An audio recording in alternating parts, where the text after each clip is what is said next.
Que pensez-vous de la question du salut éternel, à savoir si un chrétien peut perdre ou non son salut, a suscité des débats théologiques tout au long de l'histoire de l'Église. Les croyances sur ce sujet varient considérablement parmi les différentes traditions chrétiennes, et il est essentiel d'examiner les perspectives clés pour comprendre cette question. Nous allons approfondir 30 questions sur ce terme. La doctrine du salut est-elle éternelle ? Dans certaines traditions chrétiennes, comme les baptistes et les réformés, la doctrine du salut éternel, souvent appelée « une fois sauvé, est toujours sauvé », affirme que le salut d'une personne est permanent et ne peut être perdu. Que pensez-vous de ce dire ? Cette croyance repose sur des passages bibliques tels que Jean 10, 28 à 29, où Jésus déclare « Je leur donne la vie éternelle, elles ne périront jamais, et personne ne les ravira de ma main. » Y a-t-il une sécurité pour les croyants ? Ceux qui soutiennent la sécurité éternelle croient que le salut est entièrement un don de Dieu et ne dépend pas des actions humaines. Ils mettent en avant l'idée que le salut est accordé par la grâce de Dieu, comme indiqué dans Éphésiens 2, 8 à 9, et qu'il est impossible pour une personne régénérée de perdre cette grâce, car Dieu maintient cette relation éternelle. Quel est le rôle de la souveraineté de Dieu ? Les défenseurs de cette perspective soulignent la souveraineté de Dieu dans le salut. Ils soutiennent que Dieu est capable de préserver les croyants dans la foi jusqu'à la fin, citant Philippiens 1,6, « Je suis persuadé que celui qui a commencé en vous cette bonne œuvre la rendra parfaite pour le jour de Jésus-Christ. » Qu'est-ce que la perspective arminienne sur la condition du salut ?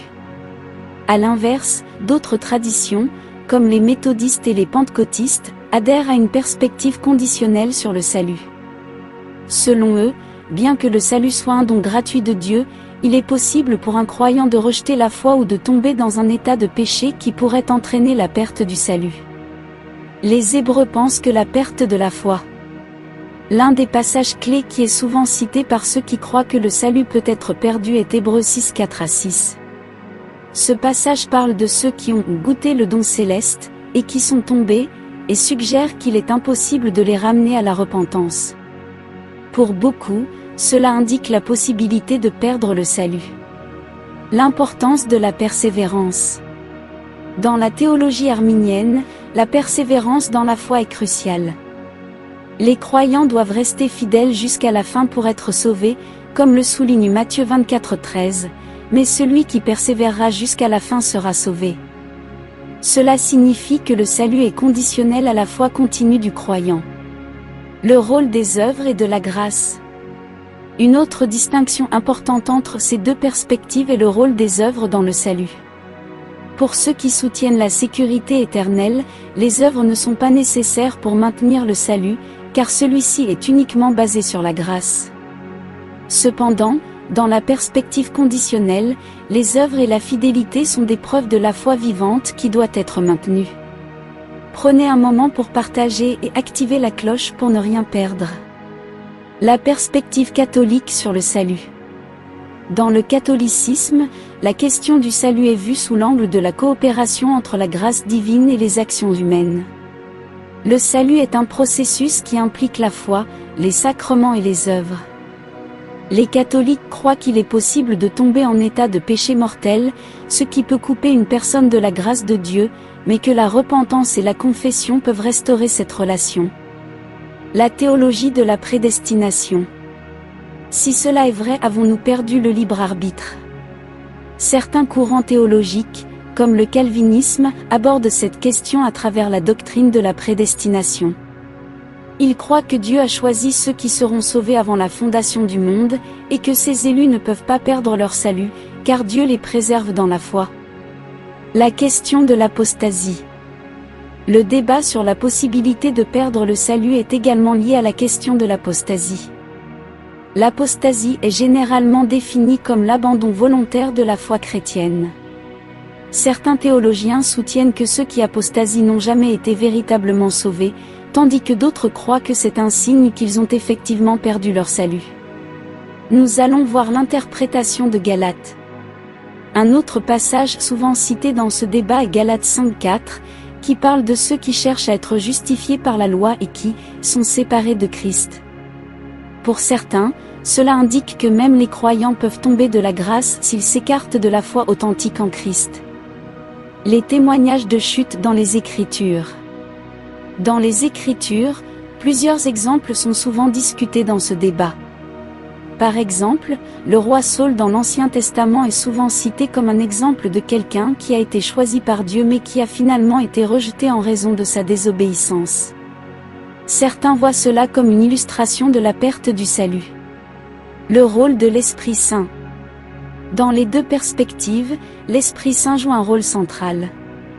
Ceux qui soutiennent la sécurité éternelle croient que l'Esprit Saint scelle les croyants pour le jour de la rédemption, comme le dit Éphésiens 1:13-14. En revanche, les arminiens croient que l'Esprit peut être attristé et qu'une personne peut s'éloigner de l'influence sanctifiante de l'Esprit. Le lien entre foi et œuvre dans Jacques. La lettre de Jacques est souvent citée dans ce débat, car elle insiste sur le lien entre la foi et les œuvres. Jacques 2:26 affirme que « la foi sans les œuvres est morte ».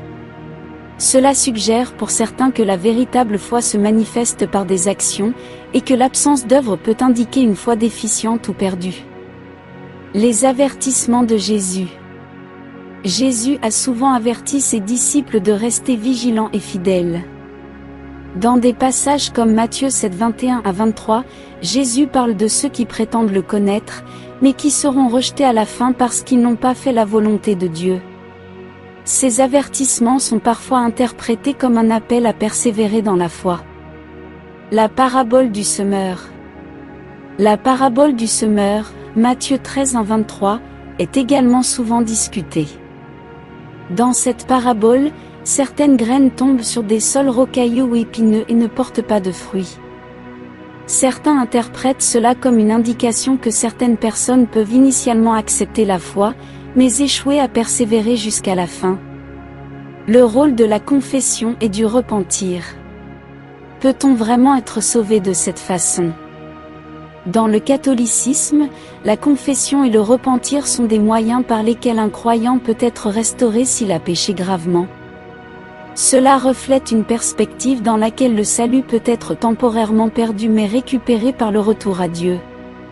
Ce que pensent les débats sur Hébreux 10:26-31. Hébreux 10:26-31 avertit ceux qui continuent à pécher volontairement après avoir reçu la connaissance de la vérité qu'il ne reste plus de sacrifice pour les péchés. Ce passage est souvent utilisé dans le débat pour montrer que même ceux qui ont connu la vérité peuvent s'en éloigner. La notion de récompense céleste.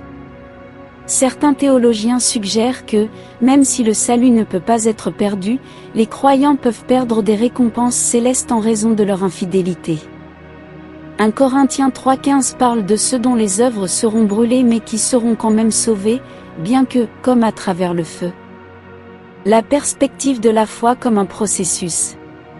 Dans certaines traditions, le salut est vu non pas comme un événement ponctuel, mais comme un processus qui s'étend sur toute la vie du croyant.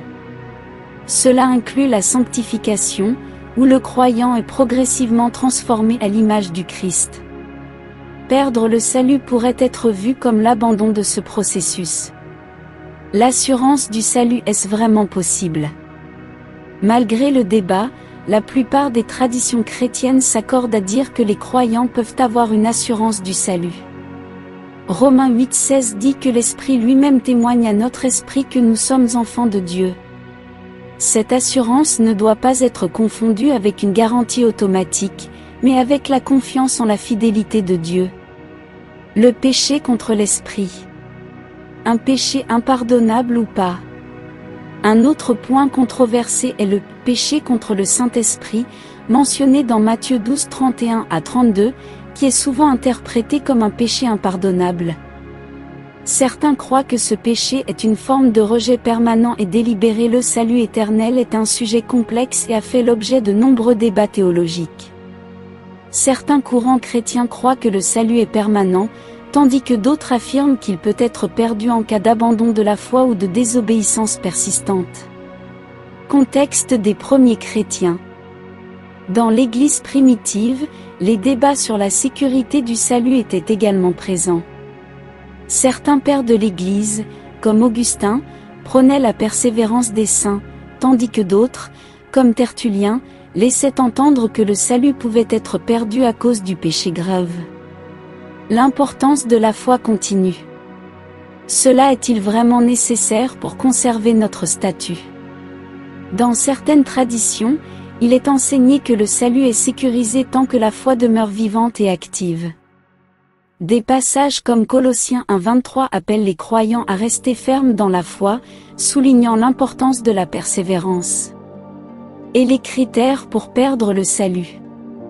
Les traditions qui croient que le salut peut être perdu identifient certains comportements comme le péché persistant, le rejet de la foi, ou l'absence de repentance comme facteurs pouvant conduire à la perte de la relation avec Dieu.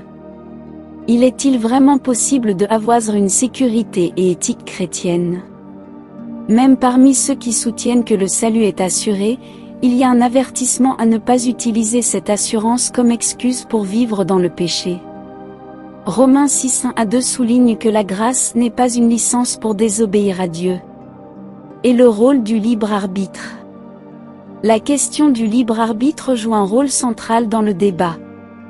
Les partisans de la sécurité éternelle arguent que le libre arbitre initial du croyant ne peut inverser la grâce de Dieu, tandis que ceux qui croient en la perte du salut insistent sur la responsabilité continue de choisir de suivre Christ. L'épreuve du salut véritable. Certains théologiens affirment que les fruits du salut, comme l'amour, la sainteté et la persévérance, sont des preuves tangibles qu'un croyant a vraiment expérimenté la grâce salvatrice. Ce point de vue soutient que si ces fruits sont absents, il est possible que le salut n'ait pas été authentique au départ. Et les différences culturelles et contextuelles. Le débat sur la sécurité du salut varie également selon les cultures chrétiennes. Par exemple, dans des contextes où la discipline ecclésiastique est plus stricte, l'idée de perdre son salut peut être plus largement acceptée comme un outil pour encourager la fidélité. En conclusion sur le salut éternel. En résumé, la question du salut éternel est une question de perspective théologique. La position que l'on adopte dépend souvent de son interprétation des Écritures et de la tradition théologique à laquelle on adhère.